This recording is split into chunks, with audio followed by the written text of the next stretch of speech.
बच्चों, स्वागत है आपका आपके अपने YouTube चैनल पर।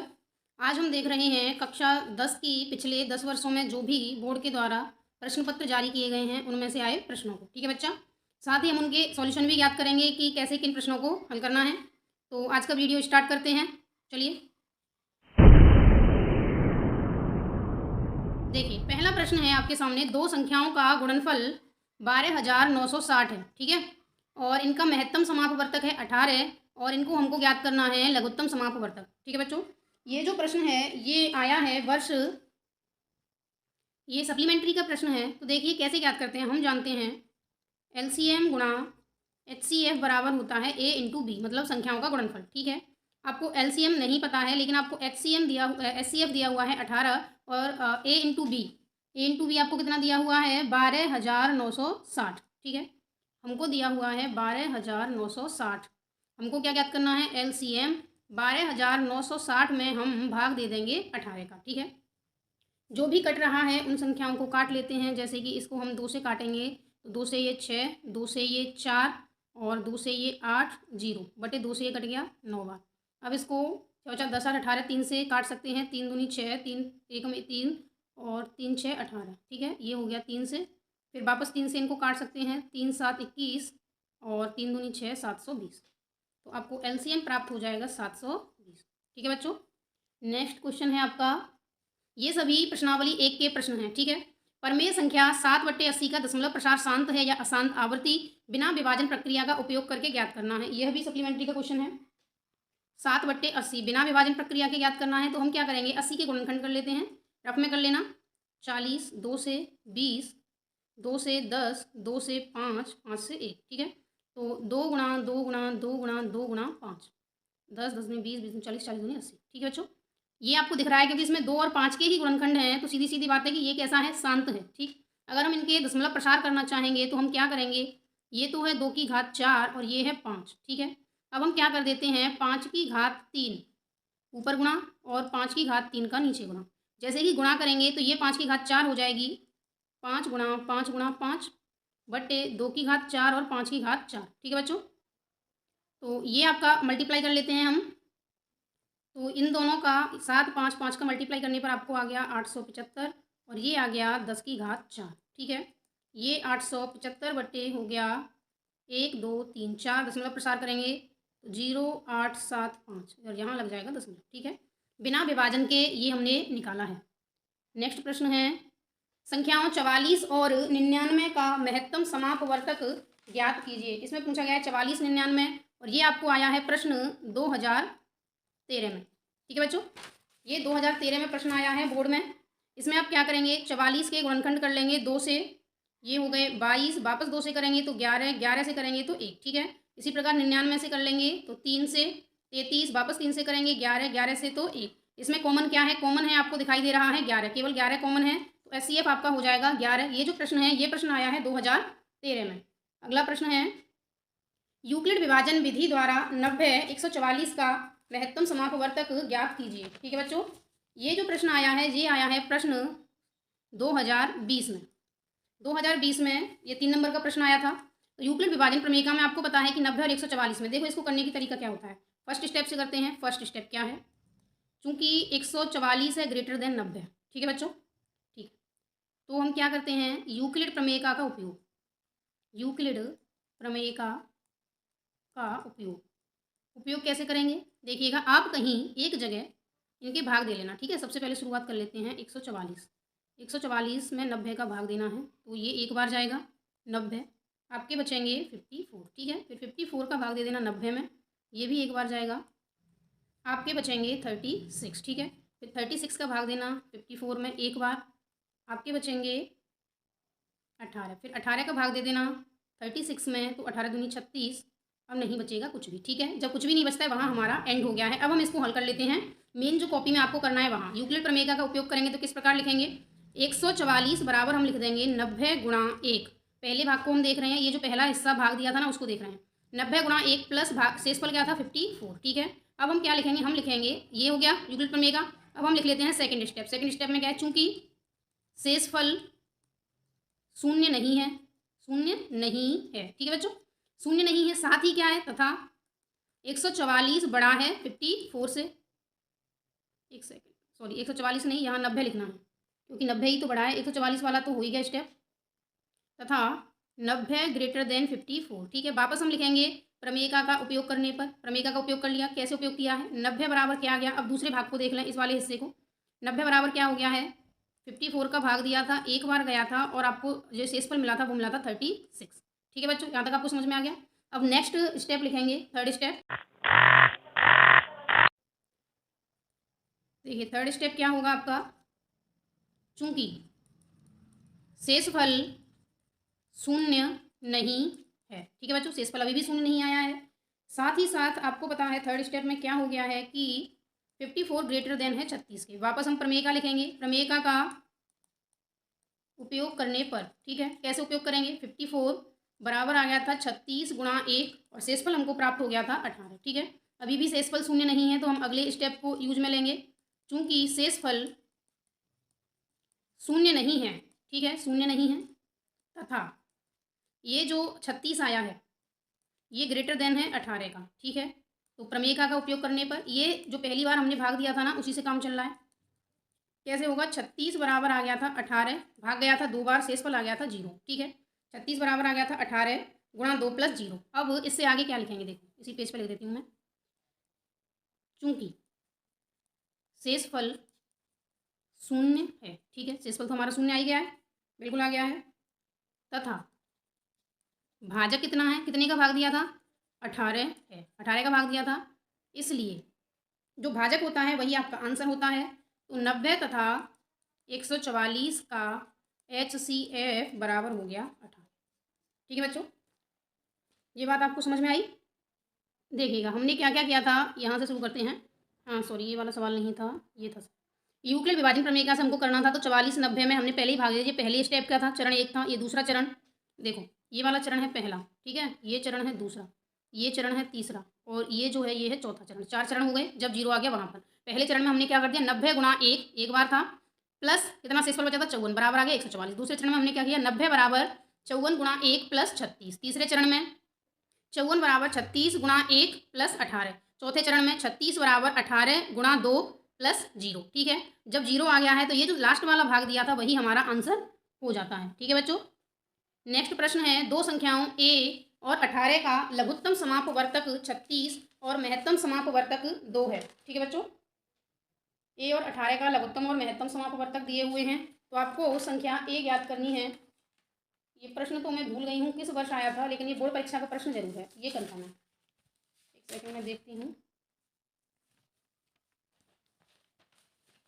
नहीं पता चल रहा है, पर ये प्रश्न है। तो आप जानते हैं दो संख्याओं का गुणनफल क्या होता है? LCM गुणा HCF बराबर होता है दो संख्याएं a। दो संख्याओं a और 18 हैं, ठीक है, a इंटू b होता है। ठीक है, अब आपको क्या पता है? आपको पता है लघुत्तम समापवर्तक कितना है? 36, महत्तम कितना है? 2। एक संख्या है a और एक संख्या है 18। a का मान ज्ञात करना है, 18 इधर आ जाएगा, 2/18 बराबर a। 18 से इसको काट देंगे 2 बार, तो a बराबर आ गया 4। ठीक है बच्चों, a बराबर कितना आ गया? 4। नेक्स्ट क्वेश्चन है आपका, सिद्ध कीजिए कि 7√5 एक अपरिमेय संख्या है। यह प्रश्न आया है 2019 में। 2019 के बोर्ड के पेपर में यह प्रश्न आपको आ गया था। तो देखिए इस तरीके के प्रश्नों को हल करने के लिए हम क्या करते हैं, ये समझने वाली बात है। ये प्रश्न आया था 2019 में, ठीक है बच्चों, और 2019 में ये प्रश्न आया था, तो इसको कैसे हल करेंगे? सबसे पहले ये जो प्रश्न है इसको हल करने के लिए हम विरोधाभास विधि का उपयोग करते हैं। तो हम इसको मान लेंगे एक परिमेय संख्या। माना 7√5 एक परिमेय संख्या है। कैसी संख्या है? परिमेय संख्या है। ठीक है, चूंकि ये परिमेय संख्या है तो हम इसको चूंकि या इसलिए लगाइए, इसलिए दो पूर्णांक a तथा b ऐसे प्राप्त किए जा सकते हैं। सह अभाज्य हैं ये a तथा b, सह अभाज्य लिख लेना, सह अभाज्य प्राप्त किए जा सकते हैं कि, क्योंकि ये एक परिमेय संख्या है 7√5, तो इसको हम a/b के रूप में लिख पाएंगे। सीधी सी बात है, लिख सकते हैं। ठीक है, अब यहाँ से आगे नेक्स्ट पेज ले लेती हूँ मैं। ये है 7√5 बराबर हो गया a/b। ठीक है बच्चों, ये जो अपरिमेय संख्या है इसको एक तरफ रख लेना, बाकी सभी संख्याओं को एक तरफ रख लेना। तो यहाँ रहेगी √5, यहाँ रहेगी a/7b। अब देखो a b तथा 7 कैसी हैं? पूर्णांक हैं, सभी पूर्णांक हैं, ठीक है। इसलिए a/7 भी एक परमेय संख्या होगी, परमेय संख्या, ठीक है बच्चों। अब इधर से आप ध्यान से देखना, इधर आप इस पे टिक लगा के लिख देना अपरमेय, और इधर आप देख लो ये कैसी है? परमेय, ठीक है बच्चों, ये ध्यान रखना। अब ये परमेय, ये अपरमेय, तो गणित में कभी ऐसा संभव ही नहीं है कि परमेय के बराबर अपरमेय हो जाए, तो क्या लिखेंगे हम? तो a/7 भी एक परमेय संख्या है, इसलिए √5 भी एक परमेय संख्या होगी, ठीक है बच्चों। ये बात आपको समझ में आ गई क्या?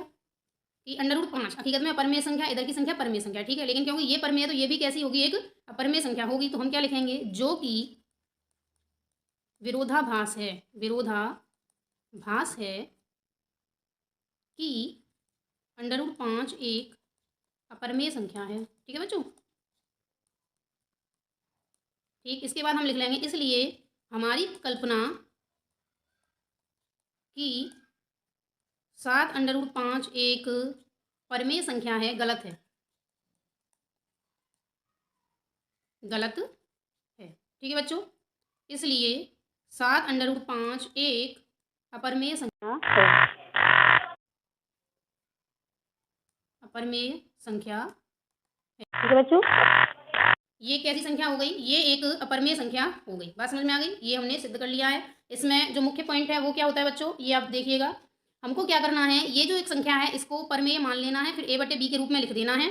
जैसे ही हम a/b के रूप में लिखेंगे तो एक तरफ अपरमेय संख्या को रख देंगे, देखो ये मैंने मानी है, और एक तरफ परमेय संख्या को। तो गणित में ये कभी हो ही नहीं सकता कि परमेय और अपरमेय आपस में बराबर हों, तो ये यहाँ से विरोधाभास हो जाता है। आप इसी तरीके से लिखते हैं। तो अब देख लेते हैं नेक्स्ट क्वेश्चन। 68 तथा 119 का महत्तम समापवर्तक ज्ञात कीजिए। ये जो प्रश्न आया है ये आया है 2019 में, ठीक है बच्चों। ये प्रश्न जो आया है वो आया है 2019 में। तो महत्तम समापवर्तक ज्ञात करना है तो हम क्या करेंगे? 68 के गुणनखंड करेंगे, 2 से 34, 2 से करेंगे तो ये 17, और 17 से करेंगे 1, ठीक है। फिर 119 के कर देंगे, 119 ये 7 से 17, फिर 17 से 1, ठीक है। जो कॉमन होता है वही HCF होता है, तो कॉमन क्या है हमारे पास? 17। हमारा HCF कितना हो गया? 17। नेक्स्ट प्रश्न है दो संख्याओं का गुणनफल है 525, ठीक है बच्चों। दो संख्याओं का गुणनफल है 525 और इनका महत्तम समापवर्तक है 5, साथ ही इनका आपको ज्ञात करना है लघुत्तम समापवर्तक, ठीक है बच्चों। ये प्रश्न किस वर्ष आया है? 1 मिनट, नहीं पता चल रहा, पर ये प्रश्न बोर्ड का ही है। दो संख्याओं का गुणनफल दिया हुआ है, ठीक है बच्चों। तो हम जानते हैं HCF गुणा LCM बराबर होता है A/B, ठीक। महत्तम हमको दिया हुआ है 5, LCM हमको नहीं पता। गुणनफल दिया हुआ है A/B दिया हुआ है 525, LCM बराबर हो गया 525/5, ठीक है। भाग दे दें 505, LCM आपका आ जाएगा 105, ठीक है बच्चों। ये हो गया प्रश्न। ये प्रश्न आया है 2018 में। कब आया है ये प्रश्न? 2018 में। नेक्स्ट प्रश्न है 196 के अभाज्य गुणनखंडों की घातों का योगफल लिखिए। ये भी आया है 2018 में, ठीक है। तो 196 के सबसे पहले तो हम करेंगे अभाज्य गुणनखंड। अभाज्य गुणनखंड हमारे हो जाएंगे 2 से 98, फिर 2 से 49, फिर ये 7, सॉरी 2 से नहीं 7 से, फिर ये 7 से 1, ये आ गए 2 की घात 2 और 7 की घात 2। हमें ज्ञात करने हैं घातों के योग। तो घात कितनी है? घात है 2 + 2, कितनी हो गई? 4। देखो इसकी घात है 2 और इसकी घात है 2, दोनों की घात 2, 2 जोड़ दिए तो हो गए 4। अभाज्य गुणनखंड विधि से 144 और 192 के महत्तम समापवर्तक और लघुत्तम समापवर्तक ज्ञात कीजिए। ये जो प्रश्न आया है ये आया है 2018 की सप्लीमेंट्री में, ठीक है बच्चों। ये आया है सप्लीमेंट्री का प्रश्न है, क्योंकि इनके HCF और LCM दोनों ज्ञात करने हैं तो हम पहले इनके करेंगे गुणनखंड। 2 से 72, फिर 2 से 36, फिर 2 से 18, फिर 2 से 9, फिर 3 से 3, फिर 3 से 1, ठीक है बच्चों। अब हम कर लेते हैं 192 के। 192 के 2 से 96, 2 से 48, 2 से 24, फिर 12, फिर 6, फिर 3 और ये हो गया 3, ठीक है। यहाँ हम लिख लेते हैं 144। 144 के हो गए हैं गुणनखंड 2 की घात 4 और 3 की घात 2। 192 के हो गए हैं गुणनखंड 2 की घात 6 और 3, ठीक है बच्चों। HCF में क्या लेते हैं? HCF में जो जैसे 2 और 2 की घात 6, इनमें जो कॉमन है, 2 की घात 2, 2 की घात जो 4 है वो दोनों में होगी, साथ ही 3 की घात 2, 3 की घात 1 में से लेंगे 3, ठीक है। मल्टीप्लाई कर दिया 48, HCF हो गया 48, ठीक है बच्चों। एलसीएम में क्या लेते हैं, एलसीएम में लेते हैं सब कुछ, या अधिकतम घात देख लो, 2 की घात 6 और 3 की घात 2, ठीक है बच्चों।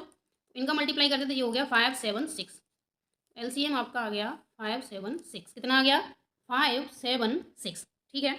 ये जो प्रश्न था ये आया था 2018 की सप्लीमेंट्री में। अगला प्रश्न है, परमेय संख्या 83/2 की घात 2, 5 की घात 3 का दशमलव प्रसार लिखिए। ये भी प्रश्न आया है 2018 की सप्लीमेंट्री में, ठीक है। तो देखिए ये है 83, 2 की घात 2 और 5 की घात 3, दशमलव प्रसार करना है तो 2 का मल्टीप्लाई कर दें दोनों तरफ, इधर ऊपर भी कर दें और इधर भी कर दें, तो ये आपका हो जाएगा 166, 2 की घात 3 और 5 की घात 3, ठीक है। ये हो गया 2 की घात 3, 5 की घात 3 का मतलब हो गया 10 की घात 3, ठीक है बच्चों। ये हो गया 1000, सीधा सीधा बिना भाग दिए 1 6 0 3 0 1 2 3 दशमलव लग गया यहाँ, आपका दशमलव प्रसार आ गया 0.166, ये आया था 2018 सप्लीमेंट्री में। अगला प्रश्न है, सिद्ध कीजिए √3 एक अपरमेय संख्या है, ठीक है बच्चों। ये हमें सिद्ध करना है और ये आया था आपका, एक सेकेंड, ये आया था 2017, ये जो प्रश्न आया है ये आया है 2017 मेन में, सप्लीमेंट्री का प्रश्न नहीं है, ठीक है बच्चों। तो देखिए इस प्रकार के प्रश्नों को हल करने के लिए हम क्या करते हैं, हम विरोधाभास विधि का उपयोग करते हैं, ठीक है। और विरोधाभास विधि में हम क्या करते हैं, हम ये मान के चलते हैं कि ये जो संख्या है यह एक परमेय संख्या है, ठीक है बच्चों। परमेय संख्या है, फिर हम दो संख्याएं लेते हैं ए तथा बी, और दो संख्याएं लेते हैं ए तथा बी, और फिर हम इसको, ये जो संख्या दे रखी है इसको हम बटे के रूप में लिख देते हैं। ये बात आपको स्पष्ट समझ में आ रही है। और उसके बाद हम ये सिद्ध करने का प्रयास करते हैं कि ये जो संख्या है यह परमेय नहीं है, ठीक है। पूरी भाषा मैंने बता दी है, तो हम क्या मान के चल रहे हैं, माना √3 एक परमेय संख्या है, ठीक है। क्या मान के चल रहे हैं, माना √3 एक परमेय संख्या है, परमेय संख्या है, ठीक है बच्चों। तब दो संख्याएं सह अभाज्य होती हैं, दो सह अभाज्य संख्याएं, सह अभाज्य का मतलब है जिनमें आपस में कुछ भी कॉमन नहीं है, ए तथा बी इस प्रकार हैं कि, किस प्रकार है कि √3 बराबर होगा a बटे बी, ठीक है, जहाँ b does not equal to 0 है, ठीक है बच्चों। ये बात समझ में आ गई। अब हम क्या करते हैं, दोनों तरफ वर्ग कर देते हैं, ये देखिएगा √3 बराबर है a बटे बी, हम क्या करेंगे वर्ग करने पर, तो 3 बराबर हो जाएगा a² बटे b², यहाँ से आपको मिल जाएगा b² का मल्टीप्लाई कर देंगे तो a² बराबर हो जाएगा 3b², ठीक है। इसका मतलब क्या हो गया, इसका मतलब हो गया कि जो 3 है वो a² को विभाजित करता है, या आप इस तरीके से भी लिख सकते हैं, कैसे लिख सकते हैं कि a² बटे 3 बराबर है b², ऐसे भी लिख सकते हैं। इसका मतलब हो गया दिस इम्प्लाइज 3 a² को विभाजित करता है, मतलब क्या हुआ, मतलब हो गया कि a² में 3 का भाग जाता है, a² में कितने का भाग जाता है, 3 का। जब a² में 3 का भाग जाता है तो क्या होगा, 3 जो है वो a को भी विभाजित करेगा, विभाजित करेगा। इसका मतलब क्या हो गया कि a में भी 3 का भाग जाएगा, ठीक है बच्चों।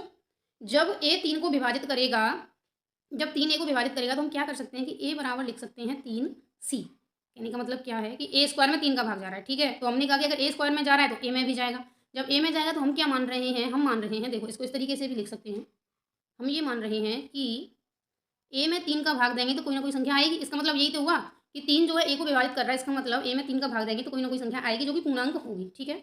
यहाँ से आप क्या करेंगे, a बराबर हो गया 3c, अब हम करेंगे वर्ग, वर्ग करेंगे तो a² बराबर आ जाएगा 9c², ठीक है। अब हमने यहाँ देखा था कि a² बराबर क्या था, 3b² था, तो a² बराबर हमने लिख दिया 3b², ठीक है, ये हो गया 9c, b² बराबर हो गया 3c²।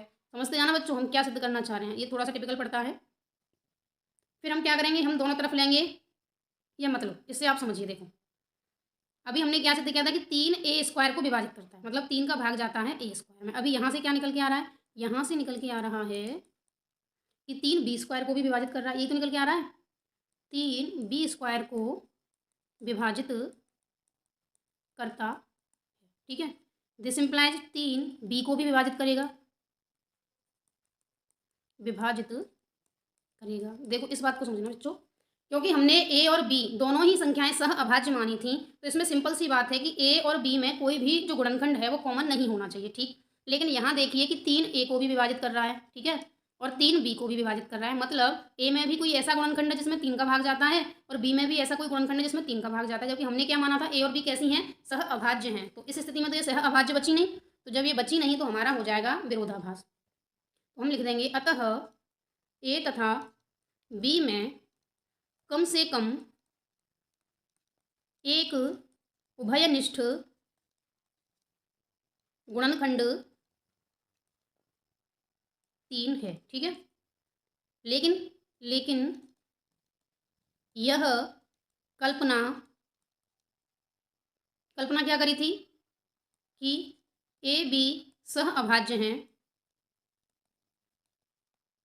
का विरोधाभास है। दिस इम्प्लाइज, हमारी परिकल्पना कैसी है, गलत है, ठीक है बच्चों। दिस इम्प्लाइज √3 एक अपरिमेय संख्या, ठीक है बच्चों। देखिए वापस से समझ लेते हैं इस प्रश्न को। प्रश्न ये था कि √3 एक अपरिमेय संख्या है, तो हमने क्या किया, हमने इसको एक परमेय संख्या मान लिया। परमेय माना है तो इसको ए बटे बी के रूप में लिखेंगे, और ए बटे बी एक सह अभाज्य संख्याएं हैं। सह अभाज्य है मतलब इनमें कोई भी गुणनखंड कॉमन नहीं है। इसके बाद हमने क्या किया है, हमने यहाँ निकाला है कि 3 ए को विभाजित करता है एक बात, और यहाँ से हमने फिर एक बात निकाली थी कि 3 बी को भी विभाजित करता है। इसका मतलब ए और बी में 3 कम से कम एक कॉमन गुणनखंड है, क्योंकि 3 कॉमन गुणनखंड है तो इसका मतलब ये संख्या अभाज्य सह अभाज्य नहीं है। सह अभाज्य नहीं है तो हमारी परिकल्पना गलत है, और परिकल्पना गलत है तो विरोधाभास विधि से ये क्लियर होता है कि √3 एक अपरिमेय संख्या। ये हमको सिद्ध करना था और ये प्रश्न बोर्ड में आया हुआ है, ठीक है बच्चों। अगला प्रश्न है, 2 पूर्णांक हैं HCF और LCM दिया हुआ है, ठीक है बच्चों। ओहो, 2 पूर्णांकों का HCF और LCM दिया हुआ था, प्रश्न तो चला गया है। इनका HCF दिया हुआ था, HCF था आपका 12 और LCM था आपका 36, ठीक है, और एक पूर्णांक था आपका 48। ये प्रश्न जो था वो प्रश्न आया था 2017 बोर्ड में, सॉरी 2017 में, ठीक है। हम सीधा सीधा जानते हैं HCF गुणा LCM बराबर होता है A इंटू बी। HCF आपका 12, ये हो गया 36, ये हो गया 48, दूसरी संख्या ज्ञात करनी है। कैसे ज्ञात करेंगे, 12 गुणा 36 में भाग दे दें 48 का, दूसरी संख्या आ जाएगी। 12 दूनी 24, 12 तीन 36, 12 चौक 48, 4 से ये आप काट देंगे 9 बार, दूसरी संख्या आ गई, ठीक है। ये तो प्रश्न सिंपल था।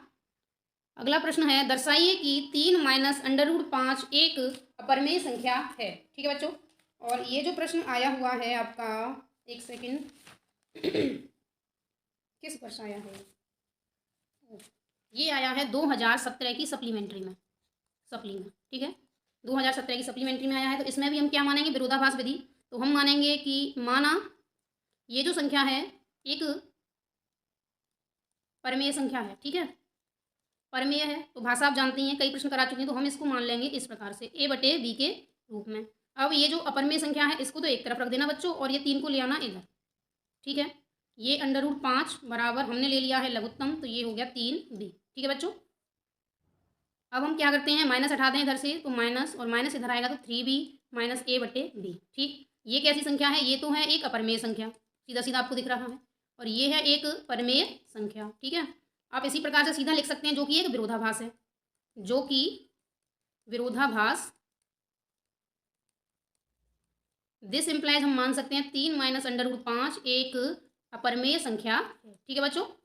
ये प्रश्न आया था 2017 की सप्लीमेंट्री में। अगला प्रश्न है, 2 पूर्णांक संख्याओं का HCF और LCM दिया हुआ है। ये प्रश्न भी आया है आपको 2017 की सप्लीमेंट्री में। HCF और LCM दिया हुआ है, LCM, ठीक है, और साथ में आपको A इंटू बी होता है। HCF है 12, LCM है 336, एक पूर्णांक है 84, दूसरा आपको निकालना है। आप इधर भाग दे देंगे, 84 बराबर B, 12 से इसको काट देंगे 7 बार, और 7 से इसको काट देंगे 48, B बराबर आ गया 48, ठीक है बच्चों। दूसरा पूर्णांक आपका कितना आ गया, 48। अगला प्रश्न है, सिद्ध कीजिए कि √6 एक अपरिमेय संख्या है। इसमें भी वही विधि अपनानी है जो अभी तक हम करते आए हैं। जिस प्रकार हमने √3 वाली अपनाई थी वही आप अपनाएंगे। किस प्रकार से मानेंगे, जैसे मान लीजिए √6 एक परमेय संख्या है, ठीक है, परमेय संख्या है, ठीक। तब 2 सह अभाज्य संख्याएं, सह अभाज्य, ये मोस्ट है लाइन, सह अभाज्य संख्याएं ए तथा बी इस प्रकार होंगी। ये जो प्रश्न है, ये प्रश्न 2016 में आया है, मेंस मतलब जो 2016 का बोर्ड का पेपर हुआ है, ठीक है। इस प्रकार हैं कि, किस प्रकार हैं, √6 बराबर हम लिख देंगे ए बटे बी, ठीक है बच्चों। फिर इनका करेंगे वर्ग, वर्ग करेंगे तो A² बटे B²। यहाँ से आप स्टेप समझना, स्टेप सिंपल है, ये मान लिया फिर वर्ग कर दिया, ठीक है। फिर इस 6 को इधर ले आओ, मतलब आप क्या करेंगे, B² बराबर हो गया A² बटे 6। मतलब क्या समझ में आ रहा है आपको, 6 का भाग A² में जा रहा है, ठीक है।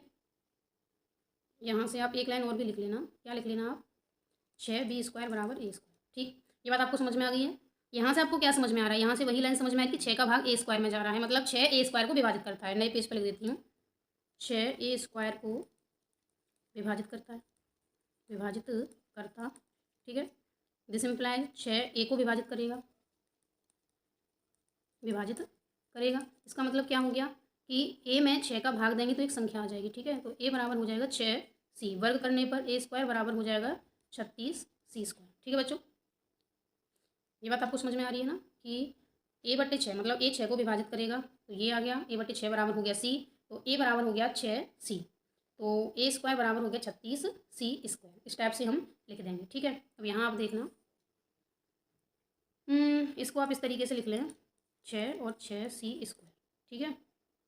ये जो आप 6C² है, या एक सेकंड, इसको इस तरीके से ना लिखें, इसको इस तरीके से लिखें, एक सेकंड। देखो यहाँ आपको ये बात समझ में आ गई ना कि ए हमको ये भी सहभाज्य सिद्ध नहीं करने, सीधी सी बात है, कोई ना कोई एक उभयनिष्ठ गुणनखंड सिद्ध करना है हमको। तो ये जो 6 है, A बराबर हो गया 6C, A² बराबर हो गया 36C²। अब आप ध्यान से देखिए, हमने इससे पहले वाले पेज में A² की वैल्यू निकाली थी क्या, इसमें देखो A² बराबर था 6B², ठीक है। तो अब हम इसकी वैल्यू इसमें रख देते हैं, A² बराबर हम रख देते हैं 6, B² बराबर है 36C², तो B² बराबर हो गया 6C², ठीक है। देखो एक बात तो हमने ये सिद्ध करी थी कि A 6 को भी मतलब 6 A को विभाजित करता है, अब हम सिद्ध करेंगे कि 6 B को भी विभाजित करता है, तो B² बटे 6 बराबर हो गया C², ठीक है। इसका मतलब क्या हो गया, दिस इम्प्लाइज 6 B² को विभाजित करता है, ठीक है, करता। दिस इम्प्लाइज 6, दिस इम्प्लाइज जो 6 है वो B को भी विभाजित करेगा, ठीक है बच्चों। दो बातें हमारे पास आ गई हैं, क्या क्या आ गई हैं, 6 जो है, एक मिनट, दिस इम्प्लाइज A तथा B में कम से कम एक उभयनिष्ठ गुणनखंड 6 है, ठीक है। जबकि हमने क्या माना था, हमने माना था कि A और B कैसी हैं, सह अभाज्य हैं। तो हम क्या लिखेंगे, जो हमारी परिकल्पना का विरोधाभास है, ठीक है बच्चों। दिस इम्प्लाइज √6 एक अपरमेय संख्या है। ये प्रश्न हो गया हल। अगला प्रश्न है, ये जो प्रश्न है ये आया है 2022 के मेन में, ठीक है, 2022 में ये आया है। अभाज्य गुणनखंड विधि द्वारा 375 675 का HCF ज्ञात करना है। तो 375 के पहले हम करेंगे गुणनखंड, 5 से 5 7 35, 5 25, 5 से 5 और 5 25, फिर 5 से 3, फिर 3 से 1, ठीक है। ये तो हो गया 375। फिर है ये 675, ठीक है बच्चों। 675 के भी करेंगे, 5 एकम 5, 5 15, बचे 2, 5 25, फिर 5 से 5 दूनी 10 और 5 7 35, फिर 3 से 3 तक 3 9 27, फिर 3 से 3, फिर 3 से 1, ठीक है। देखो 375 बराबर आ गया था 5 की घात 3 और 3, और 675 बराबर आ गया था 5 की घात 2 और 3 की घात 3। HCF में हम लेते हैं न्यूनतम घातांक, तो 5 की घात 2, 5 की घात 3 में घातांक 5 की घात 2, और ये 3 घात है और ये 1 घात है, तो इसमें से लेंगे 1 घात। 5 गुणा 5 गुणा 3, 5 25, और 25 गुणा 3 25 75, ठीक है बच्चों। तो इनका HCF हो गया 75। ये प्रश्न आया था 2022 में। अगला प्रश्न है आपका, सिद्ध कीजिए √2 एक अपरमेय संख्या है। ये भी कब का प्रश्न है, एक मिनट, ये आया है 2015, ये आया है 2015 में, ठीक है बच्चों, 2015 का प्रश्न है ये। इसमें भी देखो पूरा प्रोसेस मैं बता चुकी हूँ। √2 को A बटे B के रूप में मानेंगे, ठीक है। फिर करेंगे वर्ग, तो ये आ जाएगा A² B², फिर ये हो जाएगा 2B² बराबर A², ठीक है। इसको समीकरण 1 लिख लेते हैं, B² बराबर हो गया A² बटे B2, ठीक है। यहाँ से हम क्या सिद्ध करते हैं, यहाँ से हम मानते हैं कि 2 जो है A² को विभाजित करता है, फिर हम मानते हैं 2 A को विभाजित करता है। इसका मतलब क्या हो गया कि 2 A को विभाजित, तो A में 2 का भाग देंगे तो एक नई संख्या आएगी, ठीक है। फिर यहाँ से हम a बराबर 2c करते हैं, फिर इनका कर देते हैं वर्ग, ये हो जाता है 4c²। फिर समीकरण 1 से वैल्यू रख देते हैं, 2b² बराबर 4c², तो b² बराबर हो गया 2c²। फिर हम क्या करते हैं, फिर इसमें b² में 2 का भाग दे देते हैं, तो हम लिख देते हैं कि 2b² को विभाजित करता है। फिर हम लिखेंगे 2b को विभाजित करता है, ठीक है। दिस इम्प्लाइज a b सह अभाज्य नहीं है, क्योंकि इनमें 2 कॉमन है, ठीक है, जो हमारी परिकल्पना का विरोधाभास है, इसलिए √2 एक अपरिमेय संख्या है, ठीक है बच्चों। इस तरीके के 3-4 प्रश्न मैं पहले ही हल करा चुकी हूँ। और अगला प्रश्न है आपका संख्याओं 180 और 72, 252 का HCF और LCM ज्ञात करना है। ये जो प्रश्न है ये आया है 2014 में, ठीक है बच्चों। ये 2-3 संख्याएं आपको दे रखी हैं जिनका आपको ज्ञात करना है LCM HCF। तो देखो सबसे पहले तो हम क्या करेंगे, इनके गुणनखंड करेंगे। 180 के गुणनखंड करेंगे, 180 के गुणनखंड करेंगे तो 2 से 90, 2 से 45, फिर 5 से 9, फिर 3 से 3, फिर 3 से 1। इसी प्रकार 72 के करेंगे, 2 से 36, 2 से 18, 2 से 9, 3 से 3, 3 से 1। फिर हम करेंगे 252 के, ये 5 है। 252 के तो 126, फिर 2 से करेंगे 63, फिर 3 से करेंगे 21, फिर 3 से 7 और फिर 7 से 1, ठीक है बच्चों। देखो अब इनको इस तरीके से हम लिख लेते हैं। 180 को हम लिख लेते हैं 2 की घात 2, 3 की घात 2 और 5। 72 को हम लिख लेते हैं 2 की घात 3, ये बराबर है गुणा 3 की घात 2, ठीक है। फिर हम 252 को लिख लेते हैं 2 की घात 2, 3 की घात 2 और 7, ठीक है। HCF में क्या लेते हैं, HCF में लेते हैं कॉमन, मतलब न्यूनतम घातांक। तो 2 न्यूनतम है तो 2 की घात 2, ठीक। 3 की घात न्यूनतम है 2, 3 की घात 2। अब 5 इसमें तो है लेकिन इन दोनों में नहीं है, 7 इसमें है इन दोनों में नहीं है, तो नहीं आएगा। इनका कर देंगे मल्टीप्लाई, तो हमारा ये हो जाएगा 36, ठीक है बच्चों। अगला जो प्रश्न इसी में दिया हुआ है वो आपको निकालना है LCM। LCM में अधिकतम लेते हैं, तो इसमें हम लेंगे 2 की घात 3, 3 की घात 2, 5 और 7। LCM में सारी चीज़ें लेंगे। जब हम सब कुछ लेंगे तो हमारा आंसर हो जाएगा 2 की घात 3, 3 की घात 2, 5 गुणा 7, तो हमारा आंसर हो जाएगा 25, 20, ठीक है बच्चों। ये हो गया 25, 20। नेक्स्ट क्वेश्चन है आपका 3/625 का दशमलव प्रसार शांत है अथवा अशांत, ये आपको बताना है। ये भी प्रश्न आया है 2014 में, ठीक है। इसके लिए आपको क्या करना पड़ेगा, 3/625 है, 625 के गुणनखंड कर लेते हैं। 625 के इधर मैं गुणनखंड कर लेती हूँ, तो ये आ जाएंगे 5 से 125, फिर 5 से 25, फिर 5 से 5, फिर 5 से 1, ठीक है। तो ये आ गया 5 की घात 4, क्योंकि ये 5 की घात 4 में है तो 2 की घात 4, 2 की घात 4 का ये कर देते हैं, तो 3 गुणा 2 गुणा 2 गुणा 2 गुणा 2 बटे ये हो गया 10 की घात 4, ठीक है बच्चों। यहाँ पे आप लिख लेंगे, ऊपर मल्टीप्लाई कर लेते हैं इन संख्याओं का, तो ये हो गया 48 और ये हो गया 1 2 3 4, तो आपको दशमलव प्रसार आ गया ये, ठीक है। ये कैसा है, ये है शांत, शांत दशमलव प्रसार है, दशमलव रूप भी हमने लिख दिया है, ठीक है। नेक्स्ट प्रश्न है उस बड़े से बड़े धनात्मक पूर्णांक को ज्ञात कीजिए जो 396, 436, 542 को विभाजित करने के पश्चात शेषफल 5, 11, 15 रहता है। ये जो प्रश्न है ये 2013 में आया हुआ है, ठीक है बच्चों। ये जो प्रश्न है ये आया है 2013 में। सबसे पहले प्रश्न में क्या क्या दिया हुआ है ये हम देख लेते हैं। देखिए प्रश्न में क्या दिया हुआ है कि 396, ठीक है, कितना दिया हुआ है, 396 में से जब वो करेंगे तो शेषफल रहता है 5, ठीक है। तो ये आपका हो गया 391, यही तो पूर्णांक हुआ जिसमें भाग जाता है। 436 में से शेषफल रहता है 11, तो ये वाली संख्या होगी 425, ठीक है। और 542 में से शेषफल रहता है 15, तो ये वाली संख्या होगी आपकी 527, ठीक है। तो ये जो 3 संख्याएं हैं इन 3 संख्याओं का हमको निकालना है HCF। किसकी संख्या का निकालना है, 391, 17 से 23, 23 1, 425, 5 से 85, 5 से 17, 17 से 1, 527, 17, 31, 31 1, ठीक है। कॉमन क्या है, कॉमन है 17, क्या है कॉमन 17, तो इन संख्याओं का HCF होगा 17, ठीक है। HCF 17 होगा तो 317 गुणा 23 और ये 17 हो गया, तो सबसे छोटी उभयनिष्ठ संख्या क्या होगी 17। तीनों संख्याओं का HCF बराबर 17, ठीक है बच्चों। तो जो संख्या होगी जिसका भाग दिया जाएगा वो होगी 17। अगला प्रश्न है दो संख्याओं 616 और 32 का HCF ज्ञात करना है, ठीक है। ये जो प्रश्न है ये प्रश्न आया है आपका 2022 में, ये प्रश्न आया है 2022 में। तो आपको ये करने हैं सबसे पहले इनके गुणनखंड, ठीक है बच्चों। गुणनखंड करने के बाद हम इनमें देखेंगे कॉमन संख्या, कॉमन संख्या कौन सी है, और जब कॉमन संख्या मिलेगी तो हम फिर उसका निकाल लेंगे HCF, जो कॉमन होता है वही तो HCF होता है, इसमें तो कोई बड़ी बात है नहीं। तो सबसे पहले हम गुणनखंड कर लेते हैं किसके, 616 के और 32 के 16, 2 से 8, 2 से 4, 2 से 2, 2 से 1, ठीक है। 32 बराबर हम लिख सकते हैं 1 2 3 4 5, 2 की घात 5, ठीक है बच्चों।